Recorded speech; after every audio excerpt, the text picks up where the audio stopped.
Chino Guamán de Córdoba, señor Francisco García Borrero, comisionado para la paz y el desarrollo de la República, señores gobernadores. Para mí es de suma satisfacción estar con ustedes en esta tarde para compartir, no digo para hacer docencia, para compartir algunas nociones, algunos conocimientos básicos que ustedes deben dominar. Yo sé que conocen muchas áreas del tema de su competencia, pero es necesario siempre fortalecer algunas áreas del quehacer de cada uno de ustedes y de nosotros.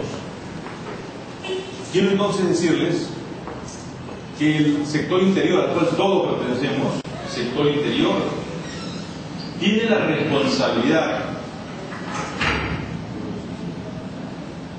responsabilidad del control del orden interno, la seguridad democrática y la paz social. ¿Se imagina lo que significa todo eso? No son conceptos simples. La conservación del orden interno, ¿qué cosa significa? Tener la seguridad y la paz y la tranquilidad que necesita el país para poder desarrollar, implementar todas las otras políticas de desarrollo, las políticas sociales. ¿Cómo podríamos nosotros desarrollar todas estas políticas sociales que se ejecutan a través del Ministerio de la Mujer, a través del Ministerio de Inclusión Social, a través del Ministerio de Salud, en sus diversos niveles de gobierno, si no tenemos orden, tranquilidad, paz? No podríamos hacer nada de esto. Y aquí es cuando ustedes desempeñan un rol trascendental.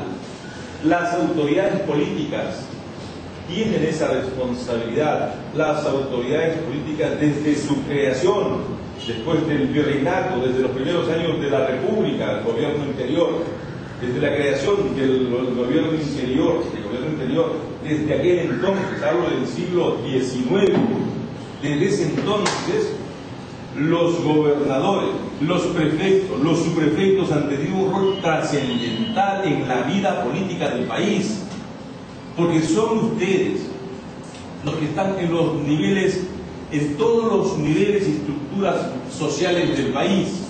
A donde uno va siempre encuentra, está un teniente gobernador, y el teniente gobernador es el representante, ¿sabe?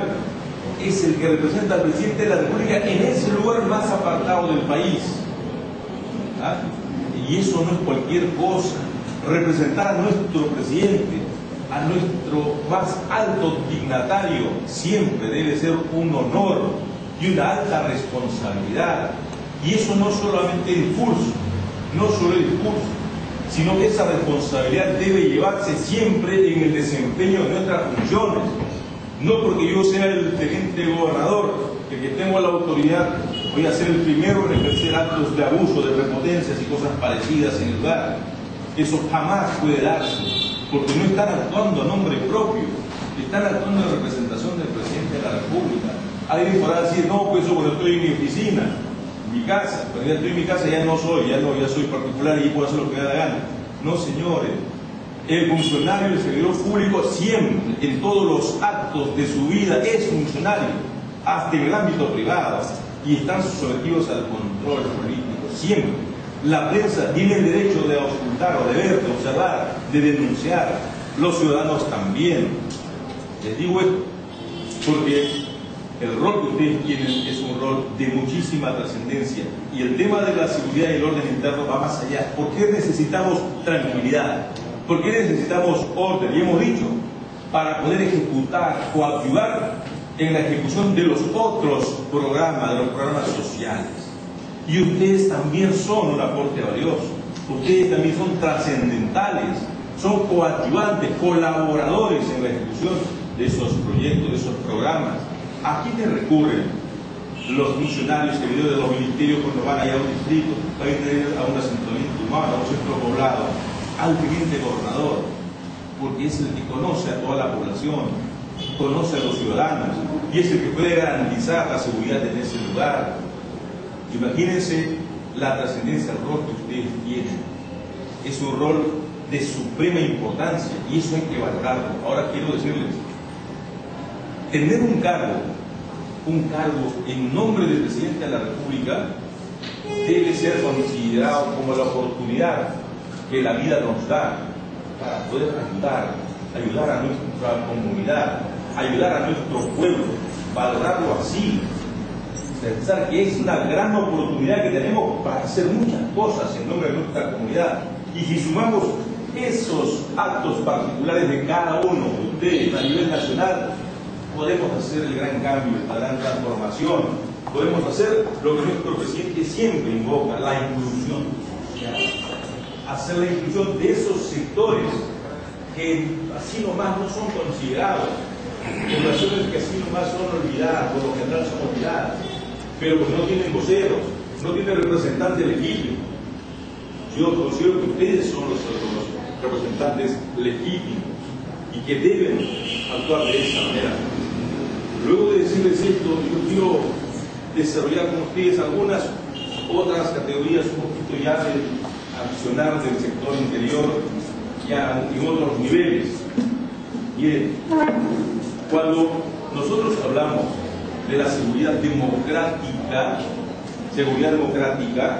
estamos hablando de hacer realidad los valores, esos valores que se inculcan o se deben inculcar en los colegios, los valores que nos han enseñado también nuestros padres, hacer realidad esos valores para que no se genere una distorsión, no se generen conductas deterioradas, conductas patógenas, conductas criminales. De todos nosotros depende todo eso. Y entonces, en el Ministerio del Interior tenemos direcciones, áreas que tienen que ver con estos temas. Cuando hablamos de seguridad democrática, hablamos, miren, de una dirección que tiene que ver con la regulación de conflictos sociales en el país. Hablar de conflictos sociales, gestionar conflictos sociales. ¿Ah? Muchas veces el conflicto surge porque no se atendió oportunamente una necesidad. Un alcalde que tuvo el dinero para hacer una obra, pues destinó esa plata para otra cosa. ¿Y cómo no se va a molestar la población? Tiene que molestarse. Y a veces la única forma de darse a conocer es protestando. Y ahí están las autoridades, ustedes, para encauzar ese malestar. No digo para liderar, para tomar la banderola y comenzar a protestar, no. Le digo para liderar la solución de ese conflicto, gestionar ese conflicto.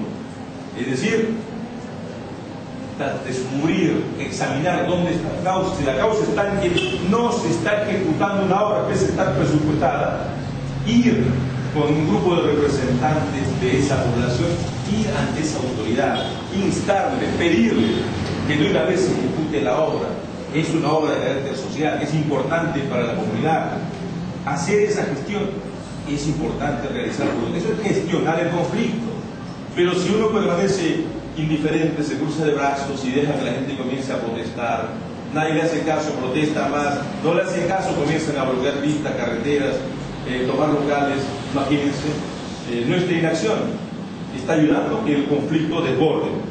Lo que queremos no es eso, queremos gestionar correctamente los conflictos. Yo les digo, yo no soy nuevo en el sector interior, ya tengo varios años, no demasiado, pero varios años. Por si acaso, yo no he estado en la gestión pasada, hago la aclaración, en el gobierno anterior yo no estaba. Dicho de otra manera, yo no soy compañero, nunca he sido compañero.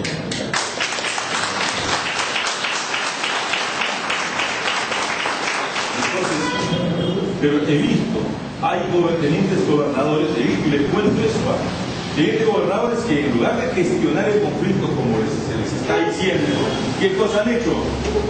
Se han puesto al frente de la protesta y han comenzado ellos a liderar a la gente, a tomar la calle, la pista, bloquear la carretera, y quiere el teniente gobernador moviendo la piedra, estar ahí. No, pues para eso no es el teniente gobernador. El teniente gobernador tiene que actuar de otra manera, que por lo demás esas conductas son delictivas. Hay formas como gestionar el conflicto. La dirección de regulación de conflictos es la dirección que depende de mi dirección general. Es una de mis direcciones. da capacitaciones, da charlas y orienta cómo gestionar estos conflictos. Es una de sus tareas, en coordinación con la presidencia del Consejo de Ministros, con la Oficina de Diálogo y Sostenibilidad. Se le da pautas para cómo orientar a la población. Si hay que capacitar en esta área, se tendrá que hacerse. Ya ha habido para cada vez el doctor Fueras, pero hay que hacer otras capacitaciones. Pero tenemos la otra división, la división de protección de derechos fundamentales, tema de derechos humanos. Se llama derechos fundamentales, ustedes tienen que manejar esto rápido, no es difícil. A ver, lo voy a preguntar. ¿Dónde está la diferencia? ¿Por qué se prefiere decir derechos fundamentales y no derechos humanos?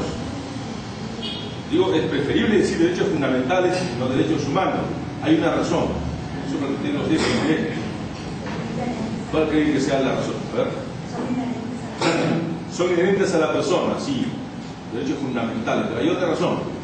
Hay una razón, es una, pero hay otra. La vida, correcto, está bien. Pero yo voy a algo más sencillo todavía, más simple. Miren, una empresa, una persona jurídica es humana.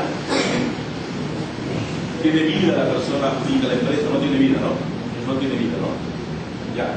Pero tiene derechos. Claro, tiene derecho la persona jurídica, igual que la persona natural. Pero entonces, a las personas jurídicas no se le puede reconocer derechos humanos. A las personas jurídicas se le reconoce derechos fundamentales también, como a los humanos, como a las personas como nosotros.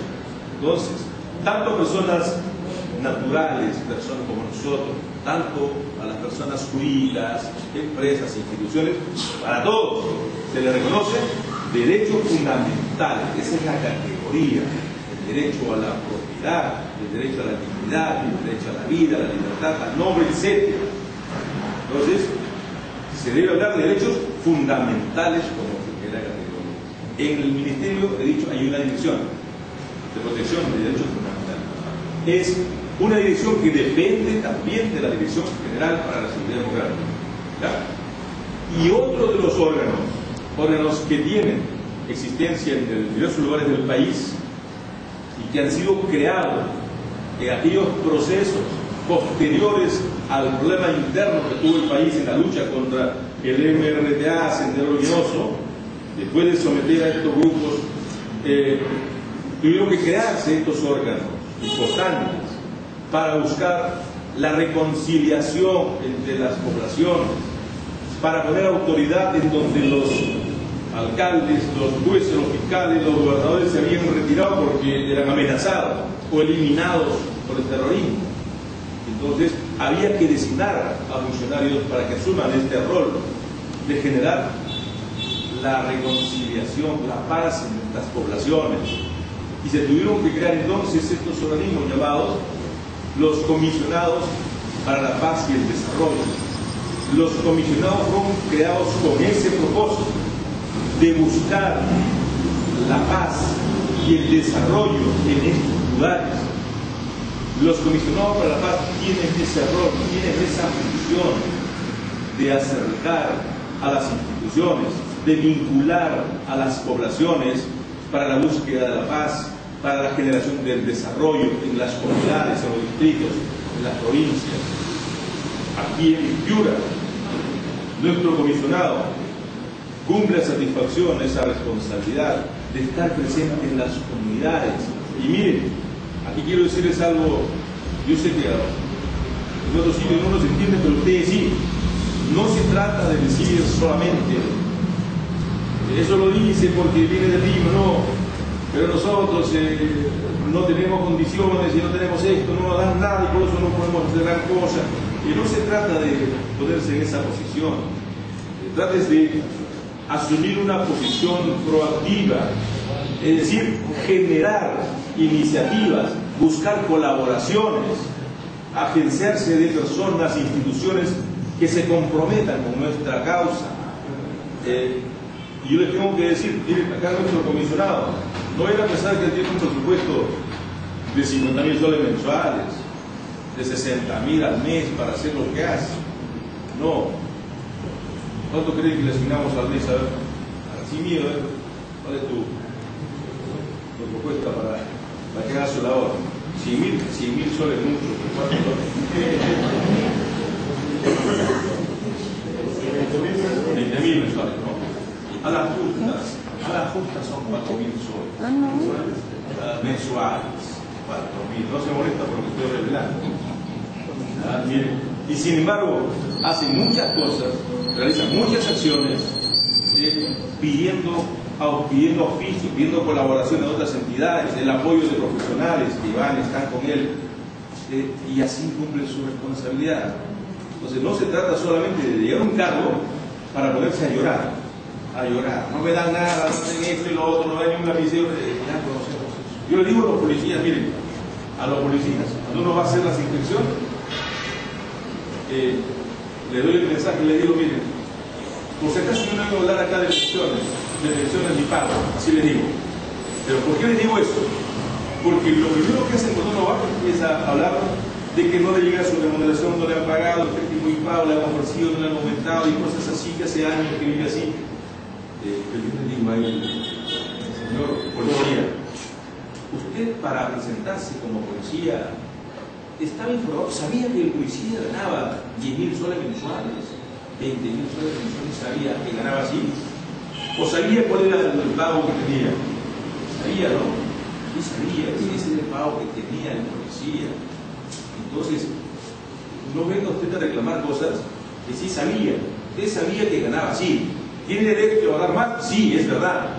Pero no piense, no pretenda ahora que su institución cambie porque ya es policía. No. Hay compromisos que asumir, se les va a atender. Pero no nos diga que porque ya es policía ahora hay que cambiar de todo. No se trata de eso. Haga usted solucionar acciones, trabaje y en algún momento será atendido como tiene que ser. A ellos se les está comenzando a atender ya. No a satisfacción, nunca un pago satisfactorio. Nadie está conforme con lo que hace, eso es verdad. ¿Ya? Bueno, entonces, quiero decir, que en el Ministerio del Interior tenemos estas áreas de la seguridad democrática, gestión de conflictos, tenemos luego el tema de defensa de derechos fundamentales y tenemos el tema de los comisionados para la paz y el desarrollo. Nosotros coordinamos permanentemente con autoridades políticas, constantemente. Nosotros coordinamos con la jefa de ustedes a nivel nacional, coordinamos bastante, a veces nos pide algún respaldo, alguna colaboración de otros niveles, y actuamos así con ella. Hablando de la doctora Elena Escalante, vemos estos actos de colaboración con ella en nuestro tema y es nuestro deber.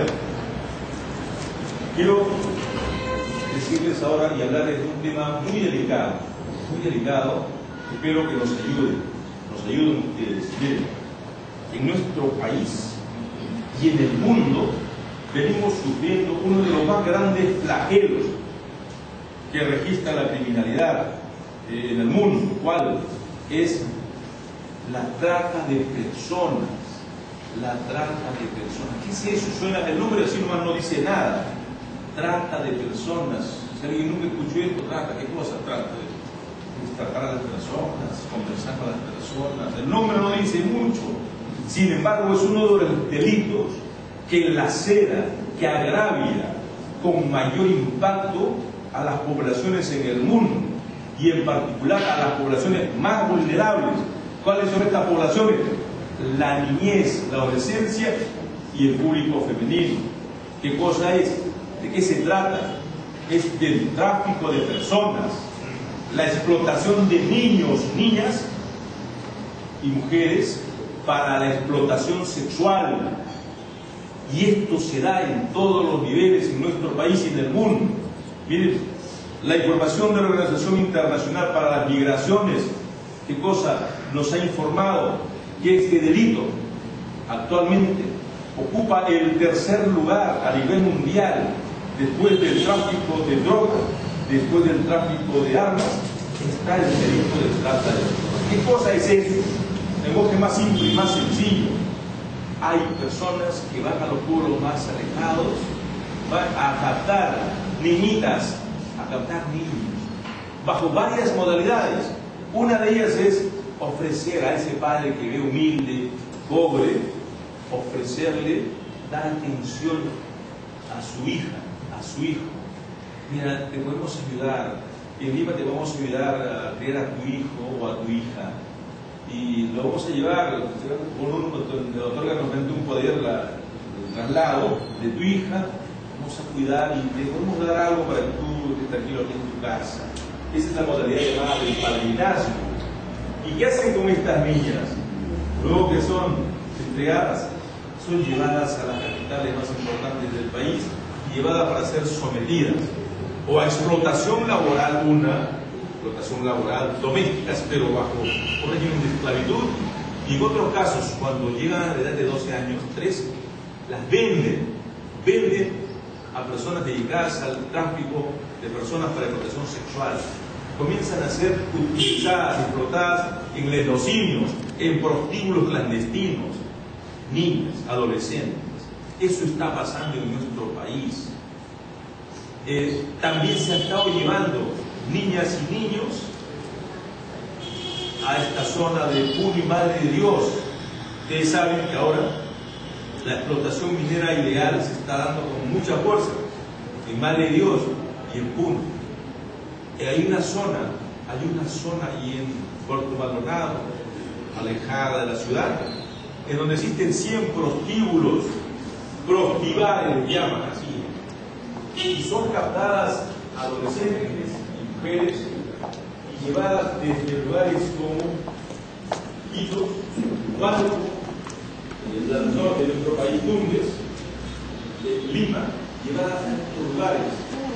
La promesa, ganar 2.000 soles mensuales para hacer labor de acompañamiento, damas de compañía o trabajar en restaurantes.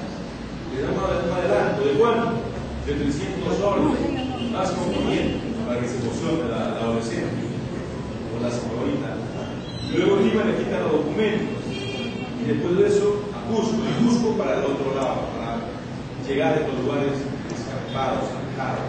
Y en ese lugar ya no pueden salir, no pueden estar.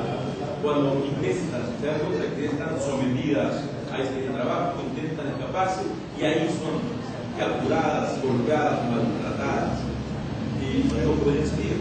Están sometidas a reglas que establecen estos mafios, reglas. Prohibido establecer comunicación telefónica, prohibido salir, prohibido misionar. Así, tal hora, imagínense. Esto que digo no es fantasía, esto es realidad. Yo vengo de allá, estaba hoy la semana pasada. Todo esto se está haciendo en nuestro país. Y yo estoy seguro que muchos de ustedes habrán escuchado casos de esta naturaleza, casos así, solo que no se denuncian. No se denuncian. Padres que venden a sus hijos. Y miren, se habrán enterado que en Lima hay mafias organizadas que someten a niñas y niños a la mendicidad, es decir, adultos, personas mayores de edad, que someten a niñas y niños a la mendicidad. Tienen 10, 20 o 30 niños, son golpeadas, son maltratadas y en algunos casos hasta eliminadas. Esta es otra de las formas de explotación sexual, de explotación infantil laboral. A lo más, también hay madres, es otra forma, que alquilan a sus menores hijas o hijos de meses de nacidos. Ustedes habrán visto señoras que comienzan a pedir dinero, pedir limosna, con un niñito en el brazo, en los hombros, y el niñito dormido. Y no es que esté dormido porque quiere ese niño, porque quiso, sino que le dan somníferos. Le dan somníferos para dormir o tenerlos ahí. Y no son sus hijos, son niños que son dados en arriendo, en alquiler, por horas y por días. Así. Estas formas de explotación son las modalidades de la trata de personas, que en nuestro país se sanciona con penas severas, penas graves. Y ahora les doy algún antecedente más para los que sean amantes de la literatura. Don Mario Vargas Llosa, yo sé que recuerda, Mario Vargas Llosa, premio Nobel de Literatura, muy recordado en este departamento y en el Perú, en este departamento. La Casa Verde, todos recuerdan la Casa Verde. Los jóvenes, ya por mención, los muy mayores, porque alguna vez visitaron la Casa Verde, ¿no? A ver, si pregunto cuánto visitaron la Casa Verde, y levanten la mano, ninguno va a levantar la mano, seguro, ¿no? Ninguno, claro. La mayoría ha escuchado por referencia. Yo también preguntaba esta mañana al comisionado, ¿y qué es de la Casa Verde? ¿Qué sucede con la Casa Verde? Me informó que ya la Casa Verde es historia, que la Casa Verde ya no existe, sí. Pero bueno, ¿por qué les hablo de Mario Vargas Llosa? Porque Mario Vargas Llosa ha escrito un libro, hace 2 años publicó un libro, justo en momentos en que se le... meses antes de su nominación y su condecoración con el premio más alto, el premio Nobel de Literatura, El sueño del Celta. Este libro no es cualquier libro, El sueño del Celta. ¿Y por qué damos mención a esta obra, El sueño del Celta? No vayan a decir que a mí qué me importa la literatura, no digan eso, jamás. La cultura es formación humanística. ¿Por qué les hablo de este tema? Porque en esa obra, don Mario Vargas Llosa, El sueño del Celta, desarrolla la vida de un personaje real. ¿Quién es este personaje real? Roger si quieren, Roger Casement. ¿Y quién es este personaje? Es un irlandés que perteneció al servicio diplomático de Inglaterra y que estuvo en el Congo, África, ¿no? Estuvo en el Congo. Y él presenció directamente los actos de explotación y tráfico de negros, cómo cazaban y capturaban a los negros, matándolos en algunos casos, en otros casos la captura como si fuesen animales salvajes para ser vendidos a estos traficantes de esclavos, traficantes de negros. Roger Casement denuncia esos hechos en Europa. Estoy hablando de las primeras décadas del siglo XX. Luego de la conmoción, el impacto de este hecho, porque se presumía que la abolición de los negros había desaparecido, se produce otro hecho importante. Desde el Perú, llegan noticias al extranjero, a Europa, de que en la selva peruana también se sometía a persecución, explotación y exterminio a las poblaciones aborígenes, poblaciones nativas. Y entonces Inglaterra, ¿qué hizo? Envió a Roger Casement, lo envió hacia Brasil y al Perú a investigar qué cosa pasaba ahí. Y este señor vino, estuvo en Iquitos. Había un señor, el dueño de esa zona, el dueño de la explotación del caucho. ¿Quién fue ese señor? Don Julio César Arana del Águila. Este señor era el dueño de toda la zona, y era quien ponía, no se vayan a molestar, era quien por su poder económico y político ponía al jefe de la policía, ponía al teniente gobernador, al gobernador y al prefecto. Era quien ponía hasta el cura por su poder económico, es decir, tenía controlada la ciudad. Cuando alguien denunciaba alguna tropelía, algún abuso de este señor, todo se controlaba a través de estas autoridades. Julio César Arana del Águila exterminó etnias de la zona de la frontera entre Perú y Colombia. Estos hechos de abuso en la temporada del caucho fueron denunciados también por Roger Casement ante el mundo, y a raíz de estas denuncias, este señor, la empresa de este señor, que tenía sede en Inglaterra, cayó, porque sus acreedores también le retiraron la confianza y cayó. Roger Casement finalmente fue procesado y condenado porque fue vinculado con un acto de espionaje, murió en la cárcel. En los últimos años, a este señor lo están reivindicando y lo están convirtiendo en el más alto representante del patriotismo irlandés. Esta obra tiene muchos otros componentes. Pero les hablo de esta obra para que vean que ya estos hechos de tráfico de personas vienen siendo denunciados a estos niveles. Pero antes que Mario Vargas Llosa, hay otro señor, literato también, don Arturo Hernández. Arturo Hernández, ¿quién será ese señor? Arturo Hernández. Otro novelista, peruano. Obra Sangama se llama esta obra. Sangama. ¿Qué cosa es? ¿De qué habla esta obra?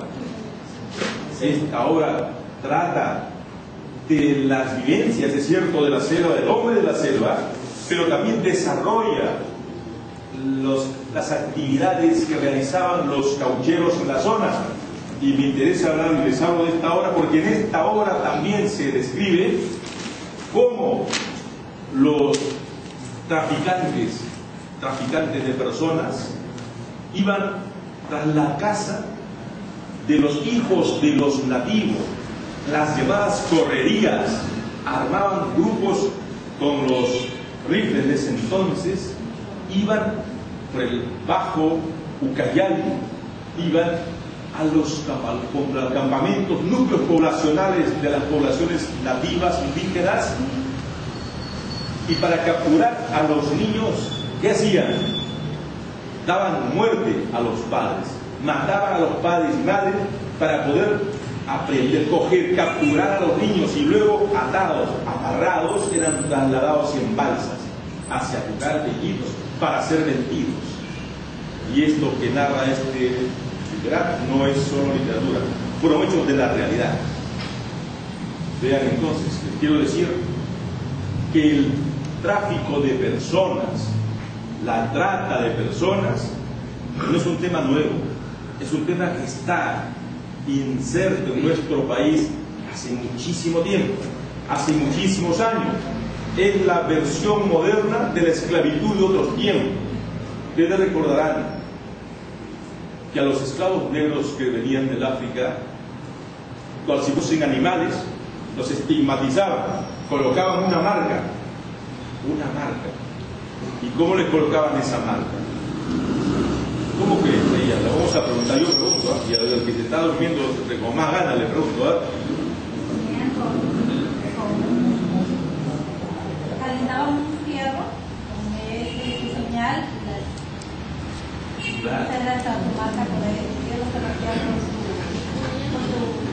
así como a los ganados, claro, ¿quién no recuerda eso? ¿No?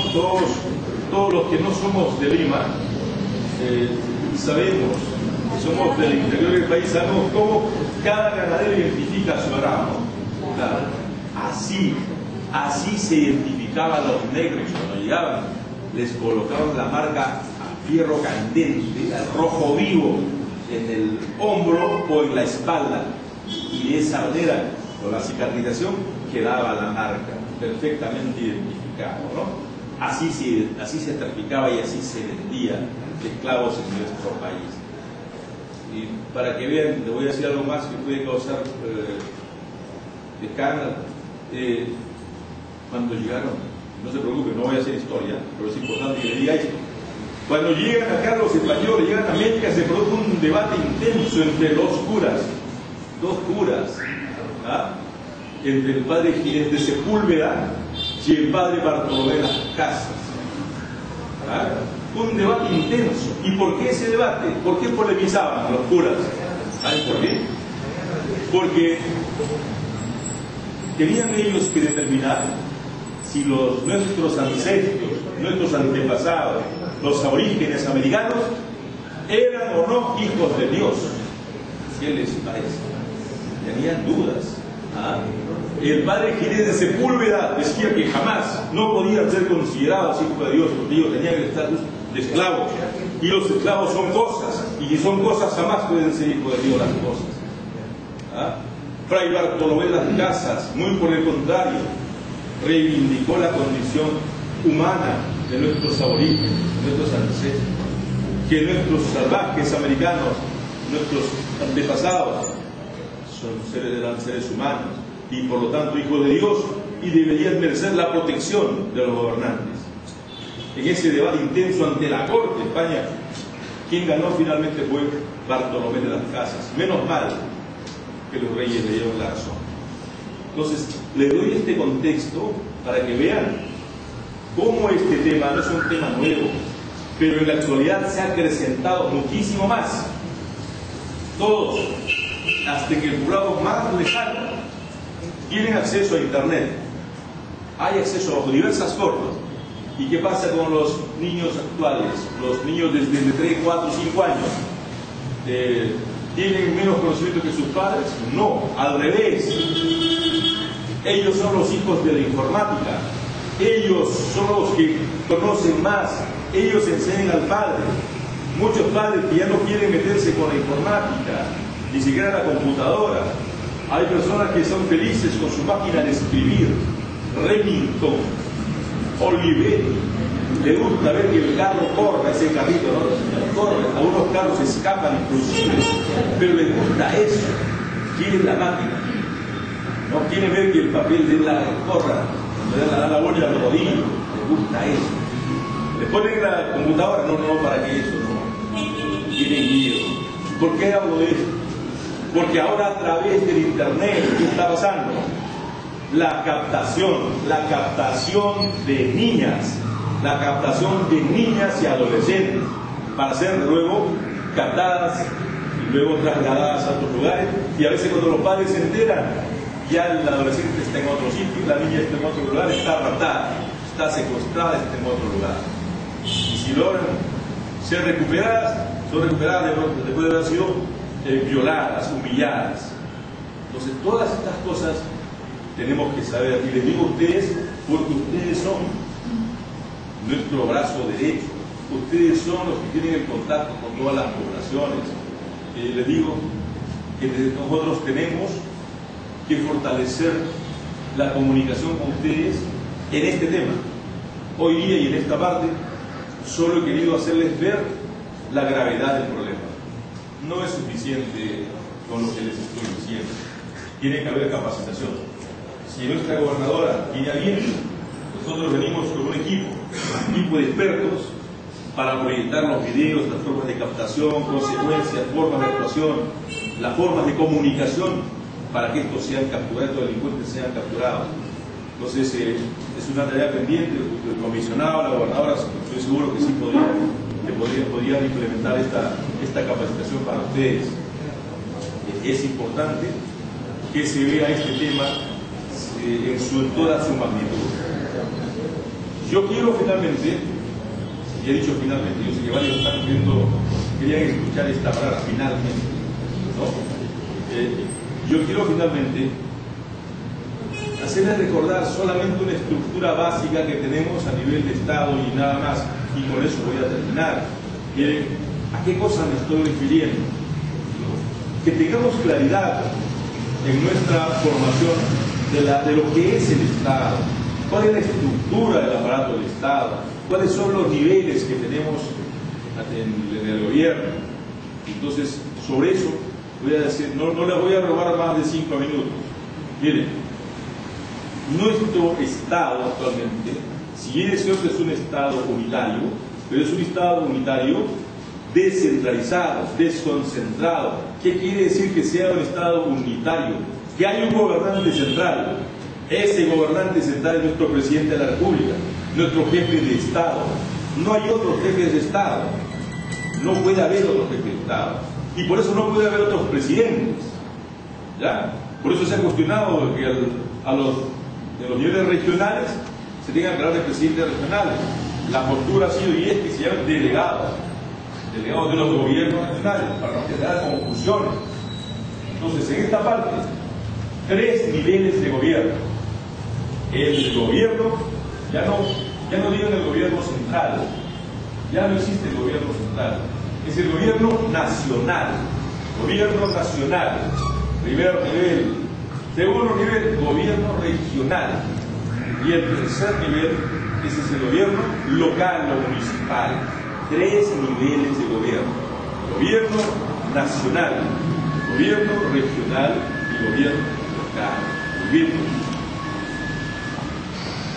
Cada uno de estos niveles, y esto tienen que saber, cada uno de estos niveles, gobierno nacional, gobierno regional, gobierno local, tiene que gobernar su área, el área que le corresponde, y para esto, por razones funcionales y de gobierno, es que se divide la función de gobierno.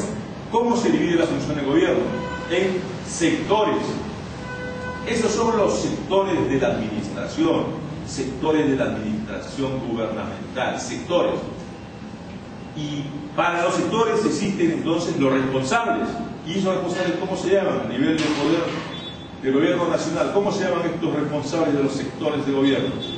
Son los ministros, ministros de Estado. Dos sectores pueden estar a cargo de un solo ministro, ¿ya? No quiere decir que un sector, un ministro, debería ser así, pero no siempre es así. Por ejemplo, vamos a poner el caso, el Ministerio de Transportes y Comunicaciones. El sector de transportes es un sector, las comunicaciones otro sector, pero por razones funcionales esos dos sectores están a cargo de un solo ministro. Problemas y sectores de economía y finanzas, un solo ministro. Problemas de justicia y derechos humanos, otro ministro. Lo que quiero decir es que para fines de la administración, el gobierno se divide de esta manera, en ámbito sectorial. Ellos son los ministros de Estado. Y eso mismo se produce a nivel del gobierno, de los gobiernos regionales, con ciertas limitaciones. También hay el responsable, el gerente de seguridad, el gerente de asuntos financieros, ambientales, los directores regionales para distintas áreas. Y a nivel local igual, dependiendo de la magnitud del gobierno local. Esos son los niveles de gobierno. Pero atención, tenemos otros órganos de Estado, que no es el Poder Ejecutivo, ministros de Estado, ni presidente regional con sus direcciones regionales. Existen esos otros niveles de otros órganos de gobierno que no dependen de estos niveles. ¿Cómo se llaman estos órganos? Ha dicho la palabra. Órganos constitucionales autónomos. Órganos constitucionales autónomos. ¿Y cuáles son un ejemplo? ¿De quién recuerdo un ejemplo? ¿Ah? El Ministerio Público, la Fiscalía, órgano constitucional autónomo, Fiscalía. ¿Y por qué así? Porque no está sometido a la decisión del Ministro de Justicia, tampoco a la decisión del Presidente de la República. ¿Qué más? Las universidades. ¿Qué más? La Defensoría del Pueblo, Jurado Nacional de Elecciones, la Oficina Nacional de Procesos Electorales, el Registro Nacional, el registro. Ustedes no vayan a decir, cuando les digo, se dice el registro, ¿no? Y por eso la sigla es el Registro Nacional, el RENIEC. No digan, hablen de decir, arriba la RENIEC, no digan la RENIEC. Es el RENIEC, porque es el registro. El registro. Muchas personas dicen, no me voy a la RENIEC. Habla bien, hay que decirles. Ahí dice el registro, el RENIEC. Bueno, no se preocupen. Realmente muchos han dicho por ahí, los sociolingüistas han dicho que tiene plata habla como quiere. Pero no se trata de eso, ¿no? Siempre hay que respetar el lenguaje. Bueno, son los órganos constitucionales autónomos, pero también perteneciente a la estructura de la sociedad misma, de los niveles de Estado, está la población. La población. ¿Y la población cómo está considerada? No es constitucional autónomo, tampoco pertenece a niveles de gobierno. Está considerada como la sociedad civil. La sociedad civil. Pero atención, cuidado, señores, su sociedad civil, perdónenme.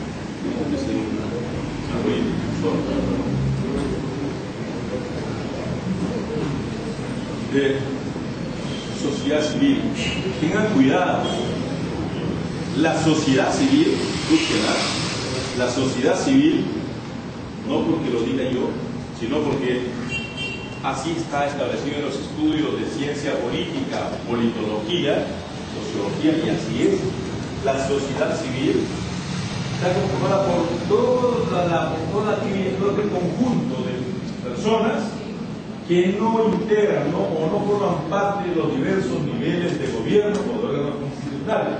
Es decir, aquellos que no están vinculados con estos órganos integran la sociedad civil, ¿ya? Y la sociedad civil tiene diversas formas de organización. Hago esta aclaración porque a veces vienen algunas ONGs que se arrogan la representación de la sociedad civil, y a veces se convocan mesas de trabajo y una ONG dice: señor, yo soy representante de la sociedad civil, yo soy la ONG Paz y Desarrollo, y se acabó, y se presenta el representante de la sociedad civil. ¿Quién ha dicho que ellos son los representantes? ¿Quién les ha dado ese estatus? ¿Quién les ha dado esa autoridad? Nada. De hecho, que se haya constituido como una persona jurídica, tenga su registro en la Superintendencia Nacional de Registros Públicos y también en la Agencia Peruana de Cooperación Internacional, no quiere decir que ellos representen a toda la sociedad civil. Representarán a un sector de los temas a los cuales representan, pero no a toda la sociedad civil. Quiero que ustedes tengan eso bien claro. Que alguien viene: yo soy representante de la sociedad civil. No, señor. ¿Quiere usted participar? Muy bien, pues luego las consultas respectivas, ¿cuáles son las áreas en las que usted está trabajando? En conflictos o en protección del medio ambiente. Muy bien. Usted representa a la sociedad civil, entonces, a un sector de los temas medioambientales y nada más. Tiene no ejerce otra representación. Pero hay que tener esa claridad. Entonces, cuando alguien por ahí nos dice que el gobierno no hace nada, que el Estado no hace, hay que tener claro y saber explicar y decirles: señor, el Estado somos todos. El Estado sin los ciudadanos no es nada. Y todos debemos estar comprometidos con los quehaceres del Estado. Para cerrar, ya había dicho finalmente, ahora digo sí, para cerrar, debo decirles lo siguiente: que nuestro país es un país, ahora sí es verdad, es un país emergente, un país que está sentando las bases de un auténtico desarrollo. Nuestro presidente de la República ha asumido ese reto, ha asumido ese desafío, y lo hace pese a todas las críticas, pese a todas las incomprensiones, y lo viene haciendo.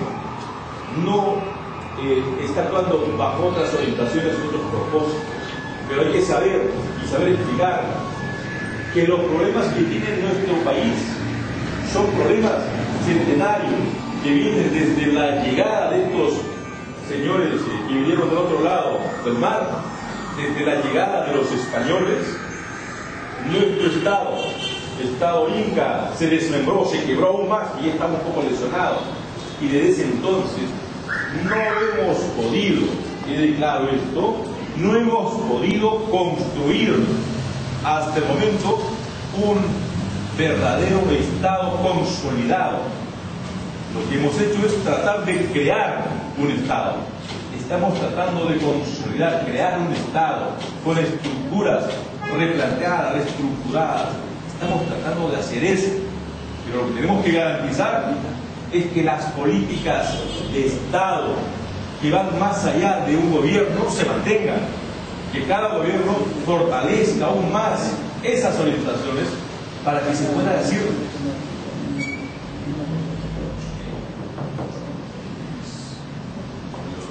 yo respeto, sí, pero que alguien termine de hablar, aquí se le evita a veces. Sí, gracias. Seguimos.